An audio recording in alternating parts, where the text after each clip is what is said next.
Oh, yeah. Going live on Instagram, too. What do I look at? You look at this. That one right there. Yes. That one right there. Not that one. Right, Not that this one right there. Not that. What's but that? this. It's I've seen there's so many screens with me on it, which is really nice. Isn't it nice? Isn't Just it nice? being completely enveloped in yourself. And all the screens are operating at different speeds so that when we see ourselves, it's all over the place. So, hey, everybody, how's it going? Yeah. I'm Zach. Matthew. And we're just going to talk about all the gear that has come out this week as kind of a bonus to I don't know if everybody agrees with us, but it feels like there's so much gear coming out all the time. Do you agree with me, Zach? Yes, I do. And I saw that was a very new Zach. Do you agree with me, Zach? I'm looking at that. So don't look at this. This is a microphone. We got no microphone. Where is it picking up our voices? This microphone. Oh, right there's one up there. Okay. So if you can't hear us on YouTube, please let us know. But yeah, I've seen on my old man Facebook that there are a lot of people saying, "Man, there's a lot of stuff coming out." Yeah. So is it just our access to the news? Is like we follow all these companies. We're on Instagram, Monday, YouTube. Is it more than normal, or is it just the delivery method? I think it's different now. I think there's more than normal. I think there's been an influx of releases over the past couple of weeks. Mm-hmm. Right? Maybe is it because I'm just riffing here, but it used to be everybody went to NAMM and it was all released at the same time, and now gear can come out at any time, anywhere. You never know. Stuff came out this morning probably that we haven't heard about yet. I don't know. Well, let us know in the comments if you're watching on. We got Instagram on Instagram. We got YouTube's. It's easier to leave us a comment on YouTube, so please just. Where do we see that? It'll show up right there. I don't know what's happening. Yeah, I know. It's okay. You're very. I'm new. Babe in the woods. I knew. I haven't done this yet. And again on YouTube, we're actually going to put up the pictures of the stuff that has come out. So and this is our first time trying this, so we'll kind of see what kind of things people want us to talk about on this. We kind of just wrote down everything I think I remembered that came out this week. Right. But we'll see just kind of what everybody's into. Well, we'll start with this thing. All right, pop it up. Boink. Boink. Man, we're really, look how small we are. That's weird. Can we go like this? That's not much better. How about this? Can we just have it like we have it randomized where we just keep like moving around the screen, I think that's probably as good as it's gonna get. Okay. Oh, it looks great. So the first thing that came out was the Stomp. Okay. Or not the first thing, but this is the first thing on our list. On our list, yes. So it is a pedal version of. You got one? I have this one. I prepared earlier. Audio visual aids. It's a pedal version of this thing. Yeah. Okay. Which it's just basically like this part. That part. Yeah. So this is all the cabinet emulation and the room sound, and you have all the built-in effects that this has just in a pedal. And it's curious. Like I'm not sure. Like I understand why this product is out. Okay. But the whole point of this is to take like that gigantic monstrosity behind me, the PRS, the Proton Pack. No, not the Proton Pack. Oh. The PRS like HX50, and you plug it through this, and you can take the load of the output, so you can not only attenuate it but use a full-fledged amp into this thing. Yeah. And I guess this is just for if you have like an amp in a box pedal, right? Like community, let me know. What do you got here? What do you say? I just wrote down a list of features. I barely understand what this does. I understand what this does on a basic level, where like me want amp loud, can't get amp loud, use this. Well, yeah, I mean, I'm using my meat brain here and try to explain, because that's how I work with gear. That's how it's an attenuator, right? Well, like but it does way more than that. I would say that this is like the attenuator it works in this thing, but I almost feel like it's an afterthought. And I'm the attenuator. Well, I mean, because that would be the only reason that I would even it got on my radar was the fact that it was not that there wasn't attenuators before, but it seemed like a really nice one. Well, it's an okay attenuator. It does attenuate and it sounds all right, but it changes the sound pretty dramatically, in my opinion. So the thing about this that I think is really special is that you can record with it. And that's the whole reason I got it, because I bought this because I had a Friedman Dirty Shirtley, and I lived in an apartment.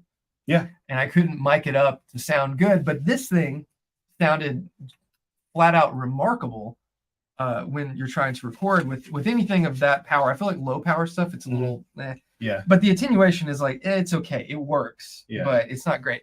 But this thing, the Aux Stomp, I'm kind of confused. If you want to read off of the specs here of it, okay, that sounds like a really entertaining YouTubing. The most authentic sounding speaker cab mic in room tones ever emulated in a Stomp box. I would probably give it that. Dynamic speaker modeling, including speaker breakup drive and cone cry, which this has. 100 curated rigs, perfect for any amp emulator or genre for endless inspiration. Okay, that seems like an AI written. So is there sentence. Those pedals? They have amp in a box pedals that they make. Would that be like you would pair that with this to do recording? Is that kind guess? I mean, is that kind of what they're thinking with that? I guess. And the thing that I don't quite understand is like, what do you plug into this? Because if you have like the Milkman amp, right? Can that have just a preamp out that goes to this? Because I feel like, I mean, if you take an amp in a box, like you have like any Wampler pedal, and you send it into this, then you can send it to front of house or to a console or whatever and record. But I don't know. It also has all the built-in effects, the 1176, plate reverb, EQ, the delay, which this has, the app, a different app for this, and then silent switching, buffer bypass, and analog drive-through. So it's like, it's an interesting thing, and it covers all the ground that this covers in a much more affordable way. But it's an interesting. I mean, they must have market research that says that this is something that people would want. Well, there have been IR loader pedals in the past, so you can do cabinet emulation and stuff. So I don't know. Maybe if you're using something, but I feel like, the pedals that do an amp in a box thing, stuff like the Victory, they have pedal-sized guitar amps. We have one coming up on our list here. Yeah. Like maybe that's, Well, when I first saw it, I just thought it was this in Stomp box form. Yeah. And I thought, well, that's going to be rad as hell. Yeah. And then without the attenuation feature. Yeah. But what do I know? I'm kind of green in some of this area of stuff. Like I plug my guitar into an actual amplifier and play it. That's kind of it. And so I'm still learning all this stuff. Like I have an HX Stomp and I don't do anything with it except plug headphones into the ZZ Top patch that you gave me. So like I'm trying to learn about this and trying to understand like what I'm sure there's a whole world of people that need all this stuff and I don't understand why. So so Gerald in the comments here said there's a ton of preamp pedals, but the availability of a good cab sim is kind of thin. Okay. So the preamp pedals don't have cab sims built into them. Some do, some don't, and a lot of them you can turn it off. But I think the thing is like, even if you have a really great, because it's like, let's be honest here, it's pretty easy to copy the topology of a guitar amp. In a pedal format. But the thing that makes a guitar amp sound the way it sounds is the cabinet and how it's mic'd. Yeah, and so I understand the point of this, but it does. It's interesting. Learn it. And this is UA's 14th pedal, which seems crazy. That's their pedal company now. That's what that pedals is. Pedals making money. All right. Well, I hope it does well. I hope it's exciting, and not for me. Yeah, I have no idea. I mean, I'm sure because the aux, the full-fledged aux sounds amazing. Yeah, like you've heard it. We use it all the time. This is such a good product, and if it has that sort of studio quality thing, which I'm sure it does, then it's cool. Yeah, it's just for the people that are going to be sending their stuff right to front of house. You're recording at home silently and have a really good pedal situation. Yeah. So I don't know, but it's a cool thing. There you go. but moving right along. Let's go to the. Let's get this next one. All right. Let's see if people can guess what's coming next here. Ooh. Oh, put it up on the thing. I'm trying here. You put it up on the I got a lot of buttons to all right, push. I got to click that and click this. See, we need a Jamie. There we go. All right, here we go. So, the next one up on the list is, what is this, Matthew? It's the Epiphone Joe Bonamassa 63 SG Custom. Did I get that right? Yeah. I didn't write it all down. So, I did. I had it all. You got it all written down. Yeah. So this is Epiphone's latest collaboration with Mr. Joe B. Yeah. This thing's rad, dude. It's cool. I like it. I like. I mean, I love the look of a SG or Les Paul Custom. I hate playing them because that middle pickup, you a thwacker? I'm just like, you a thwacker? Yeah. The whole time. I got a little concerned with that because I got a PRS special and that's got a middle pickup. And it does bother me sometimes. Yeah. But you get used to it. Like you do. But it's also a narrow field. So it's a little bit smaller. It's not a full size like humbuggy right there. So but I think this thing looks super rad. It's a very attractive guitar. For the most part, I'm really impressed with the looks. The only thing, and this is not, I mean, I don't know. This is our show. You can say whatever you want. The thing that's the point that rubs me the wrong way, and I'm kind of surprised knowing Joe and knowing how exacting he is in his search for vintage correctness. Yes, is what are we going to talk shit about? Okay, hold on now. Sorry, what's going on? What's going on, Minority Report? Let's go. Wait, how do I undo what I just did? I don't know what you just did. Okay. So I'm zoomed in on the screen here for those listening on Instagram. Check out the binding on the headstock. Okay.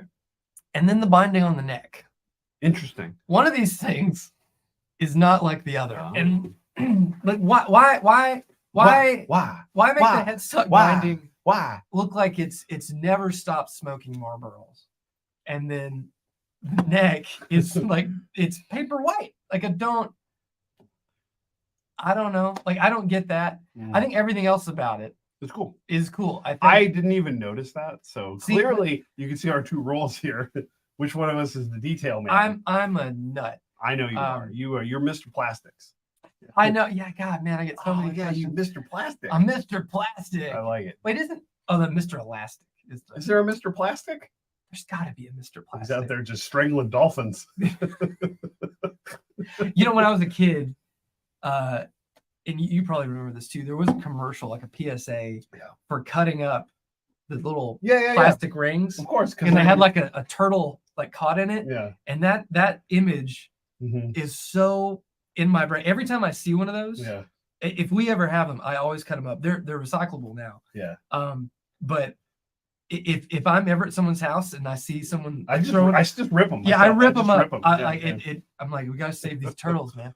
But anyway, so it's a really cool Epiphone SG. It looks like it has nylon saddles. Yeah, which is neat. I forgot to look at the price. How much is it? I think it's kind of expensive. I think it's SG. I mean, Epiphone expensive. You want me to look it up here? I think it's around $1,200. Okay. So. Yeah, Lawrence Petros in the comment section. Why age one, not the other? I know. I mean, like, I'm sure. $13.99. $13.99. Well, you know what? It's worth $13.99. The case. Oh yes. Okay. So. Do you guys look at the case? Let me. Anybody listening? I like the case. I thought that looked super rad, and there's a very specific reason why I really like the case. So, we're gonna pull up this case image here. Put it on the board. Come on, Jamie. There it is. There it is. Man, so this is the this is the case for this Epiphone, and it is complete with a goldenrod yellow interior. And when us turbo nerds hear the phrase goldenrod or the word goldenrod, there's only one thing we think of. Come on, goldenrod. You're gonna be a permanent resident. There it is. C3PO. C3PO. But I mean, like, this is that it does, like, at first glance, C3PO-ish. It is. Yeah. It is exactly what a vintage 60s SG case would look like. It's yellow on the inside. Yeah. But it'd be to have that headstock be so yellowed and you open that case and it doesn't smell like mildew and cigarettes, it'd be kind of weird. Like, what is this? I mean, we do relicking, we do aging. Let's go all the way with it. Oh, And, they should make a spray that just smells smells like old musty case. It smells like Mac's mom from Always Sunny. That's what I want it to smell like. The stink of a guitar case is such a it's one of the hardest things to get a smell out of. But you gotta leave it outside on the porch. You gotta leave it in the sun. UV will break down the stink. But yeah, I don't know. I think all in all, this what do you think? It's a cool guitar. Are you in the market for anything like this? I'm not in the market for an SG. There's no way I would want. So here's you don't like SGs, or do you like SGs? You don't. What do you not like? I think I've avoided SGs for the most part because I feel like it almost feels like it's too on the nose. Like it's like you get an SG because it's a very like kind of like hard rock kind of metal feeling guitar. To me, Derek Trucks aside, I mean, I know there's plenty of players that play those things, but it always felt like just like so on the nose to me that I'd be like, I'd get an SG and I'd play like that. So interesting. So Mark Hopkins, hey Mark, in the comments just said, I'd rather get a Frank Brothers radar.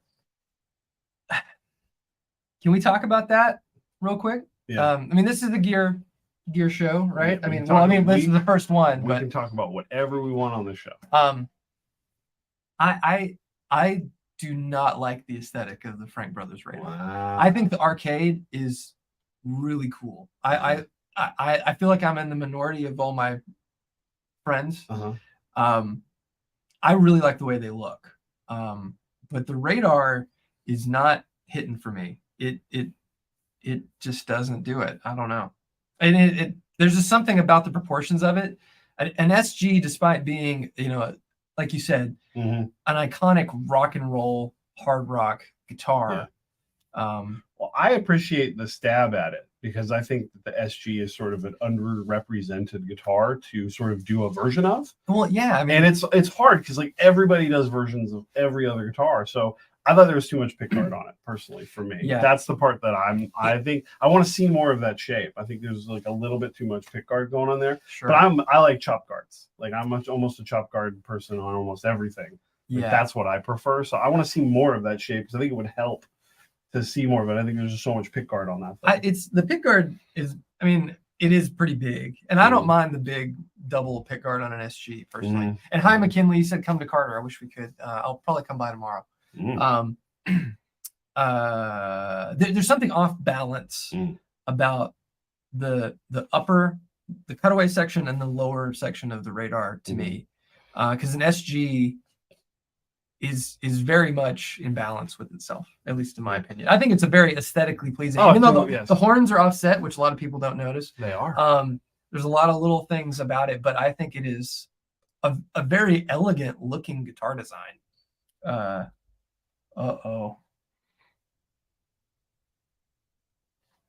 Matthew's trying to sell us Carnegie, and there's problems on reverb. Here's the thing though, is like this is like, and I've been in this world for a long time, Zach. You have? I have been in this world of guitar stuff. It's really hard to do this. I know it is. And it's really hard in a way, especially when I really think that the shapes that Gibson came up with, especially, they're so good. They're so perfect. Like the Les Paul and the like 335 SG. It's like, so when you want to do your version of that, I think it's so difficult to come out with something that like echoes that, so people kind of understand what you're going for. Sure. But then doing your own thing on, it's just super difficult. I'd like to see. I don't think I've seen somebody like holding a radar yet and playing it. I don't think I've seen that. I can't remember if I have yet or not. Yeah. But like I think that has a lot to do with it. Like there's certain guitars that I don't necessarily like when I see them in certain shots, and then when I see them in context, I think they look a lot better. So I've seen a few people. It's an interesting thing because But you also like the arcade more than I do. I love the arcade. Yeah, I think it's such a cool shape. I like the one pick guard on it. The pick guard that's a little sharper that extends. Oh, the one that looks like an Explorer pick guard. Yes. Yeah. That I love. I think that guitar looks really good. That one looks awesome. And like I think they should all look like that. Yeah, I tend to agree. One thing I just noticed going through the pictures that you had prepared for us on the Stomp, the aux Stomp. Oh, okay. There's no headphone jack, and that was something that so many people, I think, or at least everyone I talked to, one of the big complaints about the Dream, the Ruby, and the Woodrow is that there was no headphone jack because we're using for trade shows and stuff. If I can take the aux and one of the two rocks, I'll totally do that, because to me that is the experience of playing our pedals. Playing it through a real amp is the best way, and this using the aux is the closest as you can get. But the fact that those pedals don't have any sort of headphone thing, and Lawrence Petros also mentioned no XLR, which I think is true too. If you're gonna have something that has like cabinet emulation, that you can just run right to front of house, and part of me gets it. They're sticking within a format of an enclosure that like undoubtedly cost a lot to make. So they want to have. They've got so many of them coming through the pipe. But I agree. I think you could have probably forfeited the stereo in and out to have a headphone or a XLR out. So I don't know. But anyway, I just thought that was interesting. I wish they would do that, because like I was saying, we for trade shows and stuff, we use the Line 6 HX Stomp. Yeah. And it sounds awesome. I'm not complaining about it at all. I think it's a fantastic product, and it works really well, and it takes pedals really well for the most part. Fuzzes are a little meh. But I would rather have something just standalone, more compact, that I didn't have to worry about all sorts of nonsense to make it work. Crying out loud. This was something I need to add to our Amazon affiliate store. I found these. Oh yeah. Hey, this is let me get rid of this picture here. This is a extension cable. Everybody see that? It's going to focus on our faces. Well, as it should. This is an extension cable for a 2.1 millimeter cord that you can get. These are like super cheap at the cheap. I got 2 of them for like $15, and you can use it with anything, like any sort of normal pedal power supply. But I think that the Line 6 might actually be 2 millimeter. It's a different thing. You have to check the spec. But all that to say, the power cord on the HX Stomp is offensive in how short it is. Oh, it's ridiculous. You get this on Amazon, you plug it in, and then you have you can get these in 9 feet. So you have all the footage you need. But all that to say, I wish the Dream, Woodrow, and the Ruby had a headphone solution, because I would love to have just that sitting beside the pedal board, because it would be a little bit cleaner aesthetically. Yeah. There's no screen. There's no rigmarole with chords. And you can look at it and kind of understand what you're playing, and people understand what those do. Yeah, if we want to change it on the fly, be like, here's a couple different sounds. Yeah. Whereas if someone gets in the weeds on the HX Stomp, God forbid, saves something, then you're like stuck. You're like, what'd you do? Change it from the ZZ Top setting. Don't touch my ZZ Top setting. Anyway. All right. But the next thing. Someone said here, yes, talk about whatever we want. Can we get into Police Academy movie bloopers? I haven't seen a Police Academy movie since VHS. It's been a while. I haven't watched one since then. I used to watch them all the time, though. Right. We used to rent them. Probably before I should. Do you have a favorite of the series? I don't remember. Steve Guttenberg only. Right. We're not talking about anything past Steve Guttenberg. I don't know. I always liked Assignment Miami Beach. I think Steve Guttenberg is in that one. He might be in it a little bit. I just don't remember. Oh, so Lawrence Petros, he brought up our next. Oh yeah, you want to talk about Friedman? Talk about that Friedman. Talk about that Friedman. Friedman. All right. So let's get all the specs of this one wrong. Man, So So I am interested in this. I think this is you cool. are? Yeah, this is cool. Why? Because it's cool. It's got a lot of knobs and switches, and it does stuff. There's a headphone jack. It does stuff. Yeah, it does stuff. Wait, you're telling me that this pedal It does stuff. does stuff? Yeah. All right. Yeah. So I'm sorry to say that I am the person that you have to break it all down to be like I'm 5 years old when it comes to these things. that's But okay. I say it's my meat brain, and just tell me like the bare bones like functionality of it, and I'm like, oh, I can plug my headphones into this and I can rip. Like that's where I start. And if I can do something like that, I'm like, that's interesting. It probably sounds good. It's got tubes in it. Who gives a shit? It's got tubes in it. I don't. Tubes are inconsequential when you're talking about something that's. I mean, does this have a special power supply? Is this operating above 9 volts? Like, I don't know. Like I appreciate tubes. Like I get it, but also like it's a pedal, man. Like who cares? I don't know. Who's this for? I don't know. I mean, it's another. It's a dual tube preamp. It's for someone that just bought that aux pedal and needs a preamp. There we go. We figured it out. It does have cab IR. I don't know if it has a cabinet or IR loader per se. I don't know if it has that, but I did hear it. I watched one of the one of our dealers did a little demo of it, and I thought it sounded okay. Yeah. I'm sure in the right context. I heard Jeff was listening to the Pete Thorne demo. Yes. And it sounded good, but it's funny because like I was listening to it and I was like, you can load your own IR. So that's cool. Okay. It sounds like a pedal. Sounds like a pedal. Sounds like a pedal. Well, I always, I as a guitar player, you want to think about it first. Like, is this something that I would be interested in? And whenever something like these kind of things come out, it's always takes me a little while to sort of understand, like, like is there a mark, like what's out already that this is supposed to be like, hey, this is our version of this, instead of this, buy this. I don't think that's what I'm. Is there anything like this? I mean, there are definitely. It's just like a simplified version of kind of what the HX Stomp or the Neural or anything, which, I don't know. Like, I think Zach missed the point. It's got tubes in it. Yeah, thanks. It was very prominent on the Friedman website. I know. Like, it's like cool. All right. I don't know. Like, it's not an amp. Like, if it's an amp, I get it. And even then, it's like there's limits. Just because there are tubes in something doesn't mean it sounds good. I've played so many tube amps that sounded like absolute dog shit. Yeah. And this might be the Mythos roasting hour. Like, this we got to get some stuff on the list that we're excited about. It's a full amp. Okay, so does this have like a power amp?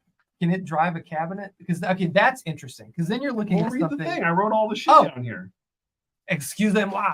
Did I write? Does it say that on there? I copied that from the press kit. The power 2 high voltage 12x7 preamp tubes, DSP IR cabinet power amp simulation. Okay. Sends a studio quality mic to tone to your front of house. It does not look like it has a power amp because, like, if it had a power amp, direct. Okay, it's simple. Friedman tones direct to a power amp. So it's like the Victory preamp pedals without IRs. Okay. It's, I don't know, like, to me, the thing that makes it interesting, that would make it really interesting, is if it did have the amp. Then you're looking at something that competes with Milkman. You're looking at something that competes with Quilter, things like that. Because I think that solution, having that option available to you, is really, like, that's more enticing. I had a Quilter thing for a minute. It sounded pretty good. Ran into a cab. I didn't love it as a headphone solution.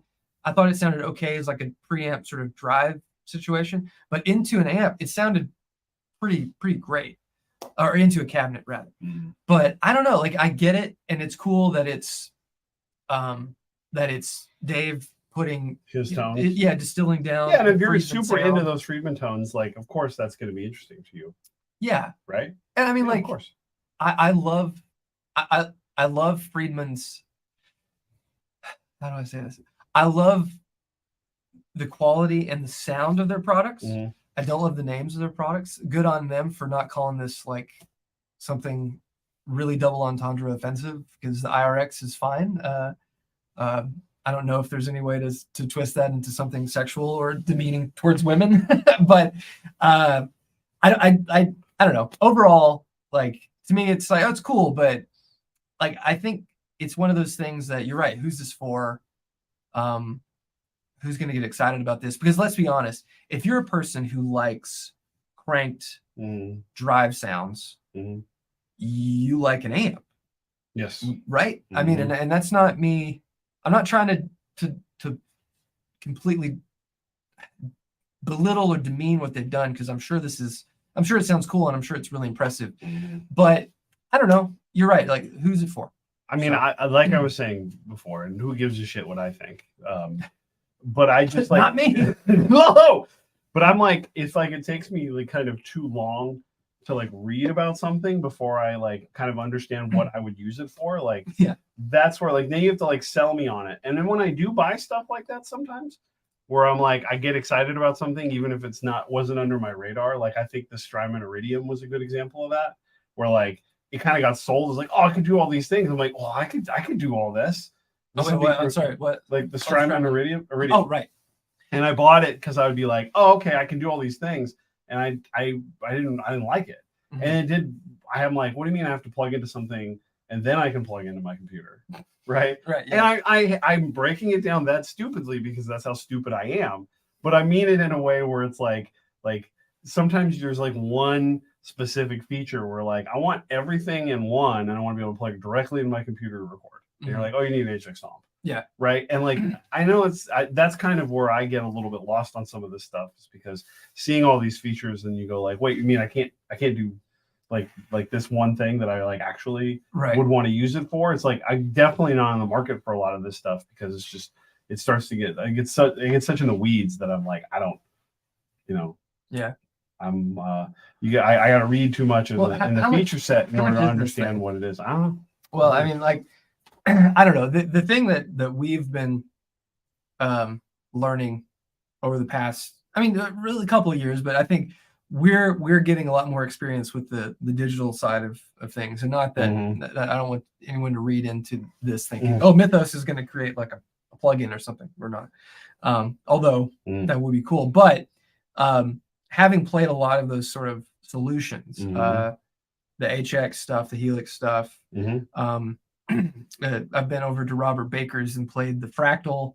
I mean, the Fractal's like Rhett was like, this sounds better than everything else, and it really does sound incredible. It's just kind of a cumbersome UI to create the sounds.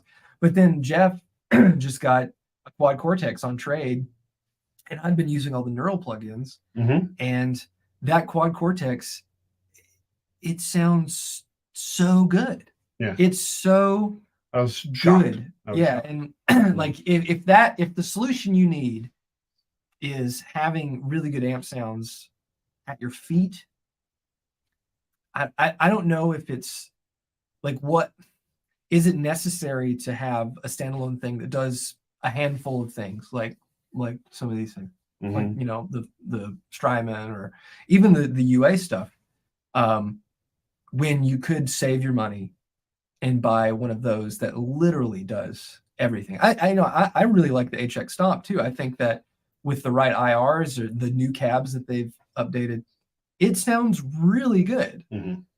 It's not going to sound like an amp in a room necessarily, but that's not its job, because it's not an amp in a room, it's a pedal. So I can forgive it. But I do think the Quad Cortex is the closest I've played here, having modeled his amp, and we're going to go in and do all of our collection and see how it sounds. I think people are saying you could run this thing through the effects loop. You can do that with anything. But it sounds good. I'm sure it sounds great. And it's funny, like so years ago, that pedal show did an episode where they ran a preamp pedal into the effects return of a Hot Rod Deluxe. I'd never tried that. And I thought after they did that, I was like, oh, of course, it'll just bypass the preamp entirely. You're getting full power amp all the way up. So you basically have a powered guitar amp without, just the power amp sound in a little box. And I think honestly that's the best use case for a hot rod amp, because I do not think they sound good. But I tried that because everyone's gonna be like, oh, it's got tubes into a thing, it's gonna sound really good. I tried that with the oh shit, it's the Dumbloid pedal. Okay. Shin's Music Dumbloid. We had those when I was at Carter Drink, and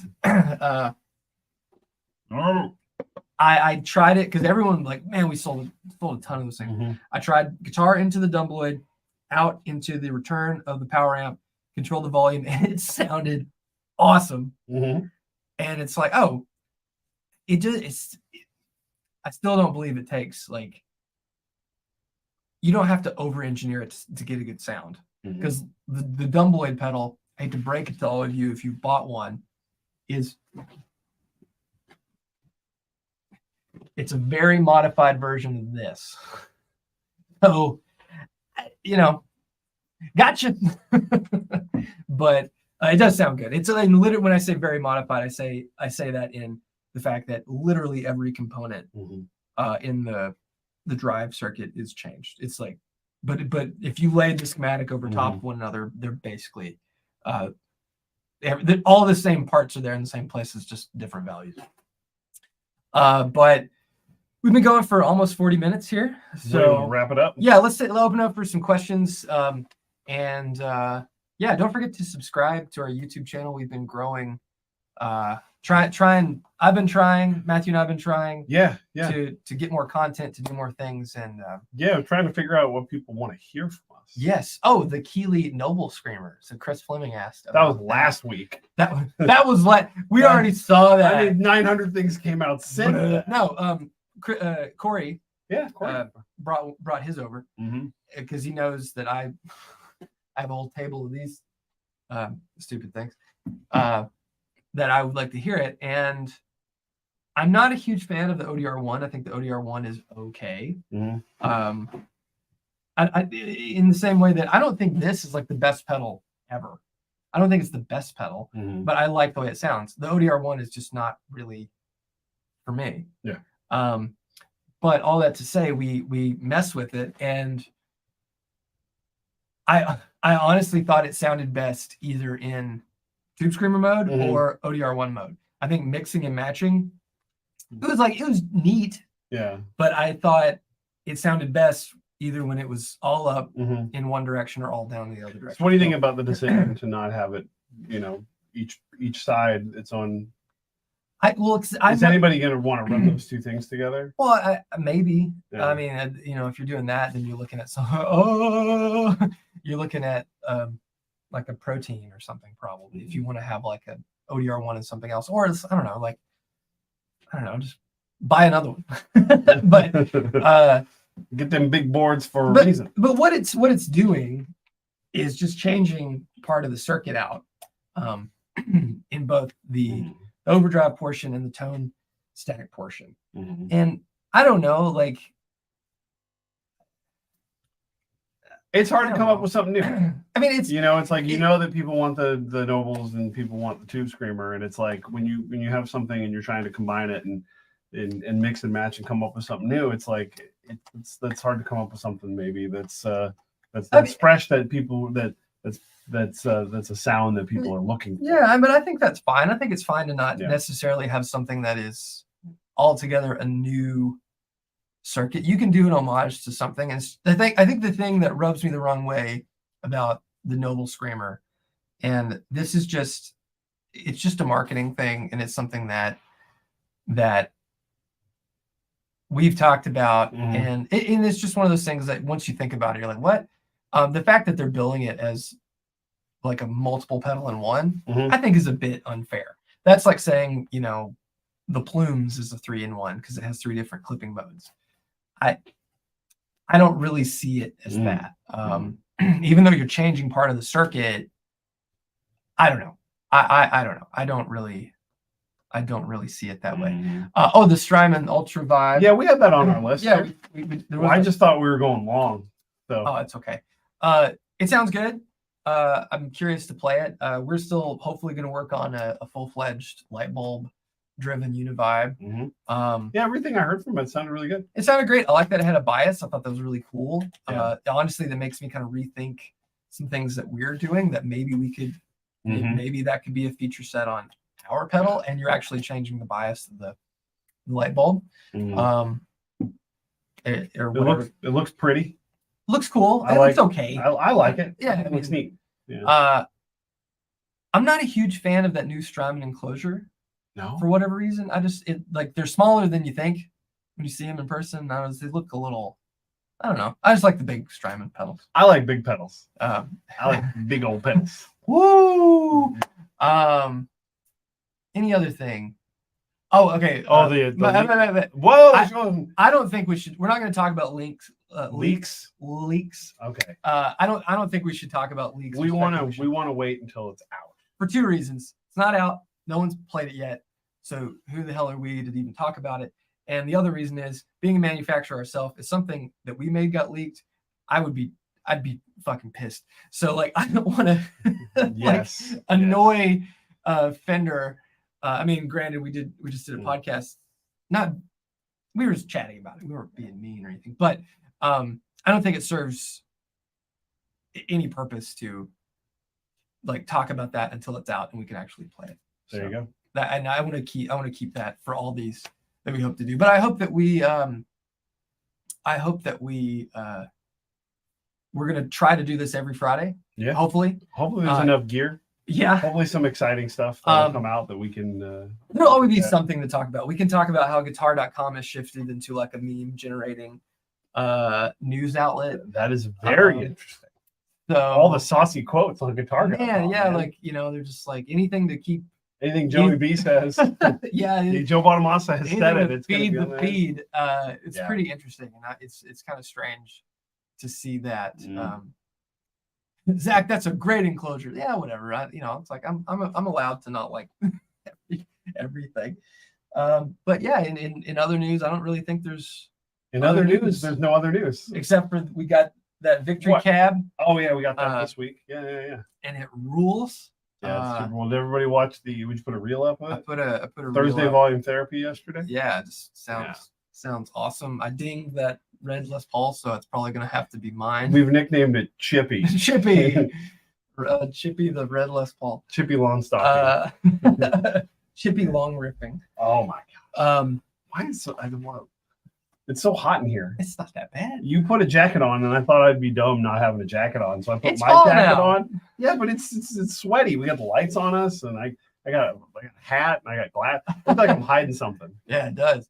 Corey Congilio, what have I missed? Well, you missed all of it, brother. That's okay. We talked a lot of shit. That's what you missed. We really did. No, I think everything's probably like, I always think no matter what I feel about something, it's all probably sounds really good, and it's good for the people that want those features. They're just, most of them are not for me.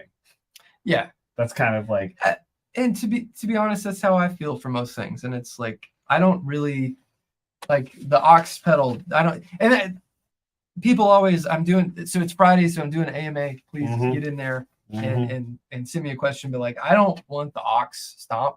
I don't really feel fair to like have much of an opinion about it. I mean, we're talking about it because it's newsworthy. Yeah. And we want subscribers and viewers. Yeah, well, there is that. Oh man, sorry to pull the curtain back. But like the Friedman thing, like I don't care. Like it's cool that I'd be in the market for a Univibe if I didn't want ours. Yes, I want ours, and I'm waiting for ours. I've never been a huge Univibe person. I haven't been sitting around going like I really need a Univibe. But I'm excited for you to finally release one onto the world. What? Robert, in other news, we hate everything. Was it that bad? No, we don't hate everything. It's just like I like a lot of things. I just like, it's hard for me to get excited about stuff like that. Like the Univibe from Strymon is way more interesting to me because it's a digital version of a circuit that is beloved. And let's face it, the boutique guitar community, boutique Univibe builder pedal community have kind of milked that circuit. And the cost of getting a lot of Univibes, if it a replica Univibe, is pretty outlandish in my opinion. Okay. I'm not sure how much this Strymon is retailing for. I'm sure it's very competitive, and when we throw our hat in that ring, I hope that we're very competitive, despite the fact that buying actual light bulbs and light dependent resistors like photocells is not cheap. But it's a little crazy to me that you can have a company making a clone of a circuit that's been around for 50 years or something. No, not quite 50 years, but a long time. And well, yeah, how long has the Univibe been out? A while. 60 years? Man. Anyway, what year is it? It's it's 2023. Yeah. So, but anyway, I just think it's just crazy how much most Univibes cost. So to get a really good sound at an affordable price, let's look at the price of this thing. I mean, you look at a lot of these replica Univibes, and they're just hundreds and hundreds and hundreds and like $500+. Like $259, baby. $259. I mean, I think that's a little bit more expensive than what I thought it should be. I think, isn't that the base price for that enclosure?